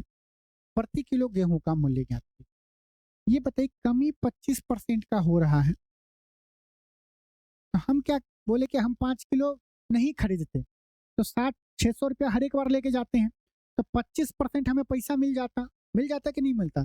600 का 25% कितना होगा? देखो, 600 का 50% होगा 300। हमें बताना है 25% मतलब कि 300 का भी आधा, 150। हमें 150 रुपया मिल जाता 150 रुपया। लेकिन 150 रुपया दुकानदार न देके हमें क्या किया, उसके बदले में 5 केजी क्या दे दिया गया? गेहूं दे दिया। ये कब दिया? जब रेट कम हो गया। तो 1 केजी का मूल्य कितना हो जाएगा? बोलेंगे 30 रुपया। कितना हो जाएगा? 1 केजी का मूल्य कितना हो जाएगा? 30 रुपया हो जाएगा। बोलेंगे बिल्कुल सर। हमसे पूछा जा रहा ओरिजिनल प्राइस, मतलब कि प्राइस जब घटा है 25%, उससे पहले कितना था? 25% का फ्रैक्शन क्या होता है? बोलेंगे 1/4। इसका मतलब कि पहले पहले पहले अगर प्राइस 4 रहा होगा, अब कितना हो जाएगा? 3 हो जाएगा। पहले अगर प्राइस 3 पहले प्राइस अगर 4 होगा, तो अब कितना हो गया होगा? 3। 3 यूनिट का वैल्यू कितना है? 30। कितना गुना? 10 गुना। तो पहले भी कितना होगा, क्योंकि ये रेशियो में है, पहले भी कितना होगा? 10 गुना। मतलब कि पहले कितना हुआ होगा? 10 रुपया से गुना करेंगे तो 10 गुने 4 कितना हो जाएगा? 4, 40 हो जाएगा। पहले कितना था? 40 रुपये प्रति केजी। ठीक है। थोड़ा सा जो तेज बंदा होगा इतना भी नहीं लिखेगा, बोलेगा देखो भाई 30 रुपया जो है वो घटने के बाद का मूल्य है। घटने के बाद का मतलब कि 25% कमी हो रहा है। मतलब कि अभी क्या मूल्य है 3 यूनिट का, हमें बताना है 4 यूनिट का। भाई 3 से कटेगा, 10 बार में 10 चौक 40। मौखिक बोल देता है कि 40 रुपया पहले रेट था। ठीक है। आइए इस क्वेश्चन को करिए, सिंप्लीफिकेशन का है। बताइए, देखो मोस्ट ऑफ द स्टूडेंट कर लेगा, काटेगा पीटेगा, आंसर आ जाएगा। यहाँ से हम कैलकुलेशन आपको सिखाना चाहते हैं कि अगर आप इस तरह से सोचें कि देखो 1/5 20% होता है, 20 पंचे 100, 100% हो गया 140, जमा ये 0 इसको दे देंगे, 3 इसको दे देंगे, 75, 75 का 100%, 75 क्या बोलते 215। Option D. आप यहाँ पे बोलेंगे सर हम कर लेंगे, काट लेंगे। हम क्या बताना चाह रहे हैं, ऐसे देखिए इस चीज को आप क्या लिखेंगे? 2/5। ठीक है। 1/5 का परसेंटेज वैल्यू क्या होता है? बोलेंगे 20%। तो 2 गुना 20%। आपको पता है किसी संख्या का 100% क्या होता है? संख्या खुद होगा। हम पर ये 20% अच्छा है, 100 में कन्वर्ट हो सकता है, तो हम इसे 100 में कन्वर्ट करने के लिए 20 को अगर हम 5 दे देंगे तो मजा आएगा। 5 आएगा कहाँ से? तो 350 से आएगा। अरे 300 को क्या लिख सकते हैं? 70 गुने 5 लिख सकते हैं, जमा। देखो ये 0 यहाँ से उठाएंगे तो ये हो जाएगा 100%। ये 3 25 को दे देंगे तो क्या हो जाएगा? 75। हम इसको रीअरेंज करके ऐसे लिख सकते हैं, बिल्कुल लिख सकते हैं। ये क्या हो गया? 20 पंचे 100 और 7 दूने 14। इसका मतलब ये वैल्यू क्या हो जाएगा? मौखिक तौर पे 140 का 100% हो जाएगा। 140 का 100% जमा एक 75 का 100%, ठीक है, बात बराबर ही होगा। 100% मतलब संख्या अपने आप में, ये हो जाएगा 140, ये होगा 75, 7 4 11, 215। बाकी करना चाहे तो 5 से काटेंगे 70। अब यहाँ पे थोड़ा सा मुश्किल होगा, डिवाइड बाय 100 करेंगे, 2 जीरो काटेंगे, 75 आएगा। यहीं पे होता 12.5%। मुश्किल आता कि नहीं आता? तो कैलकुलेशन आसान करिए, बताइए क्या होगा। किसी भी बहुभुज के बाह्य कोणों का योग कितना होता है? कोई भी पॉलीगोन हो, उसके जब हम बाह्य कोणों को जोड़ेंगे, एक्सटीरियर एंगल को जोड़ेंगे, तो वो क्या होगा? हमेशा सम ऑफ एक्सटीरियर एंगल कितना होगा? 360 डिग्री हमेशा। बताइए 3 अंकों की सबसे बड़ी संख्या में कौन सी न्यूनतम संख्या जोड़ा जाए कि योगफल एक पूर्ण वर्ग बने? 3 अंकों की सबसे बड़ी संख्या क्या होगा? नहीं, 3 बार 9 होगा, ठीक है। हम चलो इसमें कौन सी संख्या न्यूनतम जोड़े कि वो परफेक्ट स्क्वायर हो जाए, जोड़ना है। हम पहले देखेंगे 999 के नजदीक परफेक्ट स्क्वायर नंबर कौन सा है। आप बोलेंगे देखो सर, हमें पता है कि 30 का स्क्वायर 900 होता है। 30 का स्क्वायर क्या होगा? यहाँ पे लिखो, 30 का स्क्वायर 900 होता है, ठीक है। 900 से ज्यादा है, अगर हम 31 पे पहुंचेंगे तो 961 हो जाएगा। 32 पे पहुंचेंगे, 32 का स्क्वायर क्या होगा? 1024 हो जाएगा। हमें बोला जा रहा है कि जोड़ना है, घटाना तो है नहीं, तो 999 से बड़ा वैल्यू होगा। तो देखिए अगर हमें 900 तक पहुंचना पड़ेगा तो घटाना पड़ता, इसलिए हमारा इसके बारे में कोई विचार नहीं करेंगे। 999 से 961 परफेक्ट स्क्वायर तक जाने के लिए घटाना पड़ेगा। हमें बोला जा रहा है क्या करना है? जोड़ना है, तो इसके बारे में भी नहीं सोचेंगे। अब अगला स्क्वायर नंबर कैसा होगा? 32 का स्क्वायर क्या होगा? 1024। 999 में हम क्या जोड़े? 124 पहुंच हो जाएगा। 1024 बोलेंगे 25 जोड़े, तो ये न्यूनतम संख्या है। 999 में 25 जोड़ने पे वो परफेक्ट स्क्वायर मिलेगा क्या? 1024। अब कोई वो फैक्टर ये सब कुछ भी नहीं करना है, आराम से इसी वे में जाना है और इसी वे में सॉल्व करना। नियरेस्ट पहुंच जाए। आइए इस क्वेश्चन को करिए। यदि x रेशियो y दिया गया है, 4x plus 3y ratio 4y minus 4x की वैल्यू बता।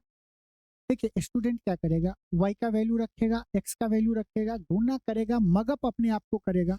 बिल्कुल नहीं करना है ऐसा। देखिए इसको हम क्या लिख सकते हैं?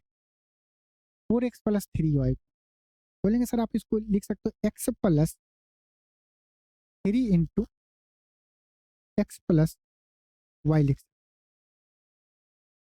हैं। इस पूरे को हम ये लिख सकते हैं? बोलेंगे बिल्कुल सर। रेशियो अगर हम 4 कॉमन ले लें तो ये क्या हो जाएगा? y माइनस एक्स हो जाएगा। बोलेंगे बिल्कुल सर। अब क्या करना है? देखो x का वैल्यू क्या रिप्रेजेंट कर? x 3 को, y 4 को। x क्या हो जाएगा? 3 जमा x प्लस वाई क्या है? 4 3 7, 7 किया 21 हो गया। रेशियो 4। y और x का डिफरेंस क्या होगा? y और x का डिफरेंस क्या है? 1, तो 4 गुने 1 यही होगा। बोलेंगे बिल्कुल सर। 31 3 24 अनुपात 4, 4 से काटेंगे 6 चौक 24, 6 अनुपात 1। तो देखिए यही काम कितना आराम से, दिमाग पे कोई बर्डन हुआ, टेंशन हुआ, कैलकुलेशन में हेडेक हुआ नहीं हुआ। अब अननेसेसरी पहले 4y करेंगे, y का वैल्यू देखेंगे क्या है? 4 है कि 3 है, फिर लिखेंगे 4 चौक 16 माइनस x का वैल्यू क्या है? 3 है, 4 तिया 12, फिर x का वैल्यू एक बार देखेंगे। इतना हमें क्यों करें? थोड़ा सा उसको रीअरेंज कर लो ना, अपने सुविधा के हिसाब से कर लो। अपने सुविधा से वो आपसे वक्त मांग के बात करता है कि नहीं करता? तो करती है कि नहीं करती? आप भी अपने सुविधा से टाइम निकालो, तो किसी के पीछे पड़, बिल्कुल नहीं पड़। देखिए दिया गया ए स्क्वायर प्लस बी स्क्वायर बराबर 42, क्या दिया? 82 दिया गया है। तो ए बी का वैल्यू क्या है? 9 है। तो ए क्यू प्लस बी क्यू का मान बताओ। देखिए, आपको ए क्यू प्लस बी क्यू का वैल्यू बताने के लिए आप फार्मूला याद करेंगे। तो आप बोलेंगे सर देखो हमें पता है a cube plus b cube बराबर होगा a plus b into a square plus b square minus a b. Sir हमें पहले ए प्लस बी का वैल्यू निकालना पड़ेगा, तब हम a cube plus b cube का निकाल सकते हैं। हम बोलेंगे रुको एक बार हिट एंड ट्रायल मेथड कर लो। देखो ये बताओ दो ऐसी संख्या बताओ जिसका गुणनफल 9 हो और उन दोनों संख्या का स्क्वायर करेंगे, उसको जोड़ेंगे तो 82 होगा। आपके मन में आएगा 9 का 2 फैक्टर, या तो 3 गुने 3 होगा या 9 गुने 1 होगा, यही होगा। बोलेंगे बिल्कुल सर, क्या होगा? 3 गुने 3 या 9 गुने 1 होगा। यहाँ पे लिखते हैं क्या होगा फैक्टर, 3 गुने 3 या 9 गुने 1 होगा। बिल्कुल बोलेंगे अगर हम 3 का स्क्वायर करते हैं 9, 3 का स्क्वायर करते हैं 9, तो 9 प्लस 9 18 होगा। 82 तो हो नहीं रहा, तो ये नहीं होगा। 9 गुने 9 9 हो रहा है, 9 का स्क्वायर 81, 1 का स्क्वायर 1, 81 प्लस 1 82। मामला सेट है। हम बोल देते हैं 9 का क्यूब करेंगे 729 जमा 1 का क्यूब करेंगे 1, कितना होगा? 730 होगा। ये हो गया हिट एंड ट्रायल मेथड। और अगर थोड़ा सा स्मार्ट स्टूडेंट होगा, अगर वो यहाँ तक नहीं पहुंच पाएगा, तो एक चीज देखेगा, सर देखो ए प्लस बी का वैल्यू निकालना है, हम नहीं निकालते हैं। ए स्क्वायर प्लस बी स्क्वायर पता है, ए भी पता है। ए स्क्वायर प्लस बी स्क्वायर कितना है? 82। 82 में से अगर हम 9 घटाएंगे तो कितना होगा? 73। ए प्लस बी इंटू 73 होगा। 73 एक प्राइम नंबर है, कि जो भी आंसर होगा ए क्यू प्लस बी क्यू का, वो ए प्लस बी का वैल्यू जो भी आएगा उसमें 73 से गुना होगा। तो 73 से कटना चाहिए। 73 एक प्राइम नंबर है, ठीक है। 73 प्राइम नंबर नहीं भी पता होगा तो 73 से कटना चाहिए। क्या 750 कटेगा? नहीं कटेगा। 720 भी नहीं कटेगा, 830 भी नहीं कटेगा। एक ही ऑप्शन बचेगा, लगा देंगे। ठीक है, ये आपको इस हिसाब से सोचना है। आइए इस क्वेश्चन को करते हैं। एग्जाम में बार बार पूछता है इस टाइप के, कोई भी डाटा दे देगा। देखो हमसे पूछा जा रहा है कि विभाज्य बताइए। जब इस टाइप का हो, पावर अलग अलग हो, बढ़ रहा हो घट रहा हो, आपको कुछ नहीं, सबसे छोटा पावर देखना है। क्या है? 3 का पावर 71। हम 3 का पावर 71 क्या करेंगे? कॉमन ले लें। ठीक है, तो यहाँ पे क्या बचेगा? 3 का पावर 0 बचेगा, जमा, देखो आप घातांक करने में पढ़े होंगे कि जैसे 3 का पावर क्या है? 73। इसको हम ऐसे लिख सकते हैं, अपने सहूलियत के हिसाब से कॉमन लिए हैं। तो 3 का पावर 71 गुना 3 का पावर 2। अगर बेस सेम होता है तो पावर जुड़ जाता है। 71 प्लस 2 कितना हो जाएगा? 73 हो जाएगा। उस कॉन्सेप्ट पे जाएंगे तो यहाँ पे क्या होगा? 3 के पावर 71 कॉमन लेंगे तो 1 बचेगा। यहाँ पे अगर 71 कॉमन लेंगे 73 में तो 2 बचेगा, जमा यहाँ पे 3 बचेगा, और यहाँ पे कितना बचेगा? 4 बचेगा। बोलेंगे बिल्कुल सर। ये क्या हो जाएगा?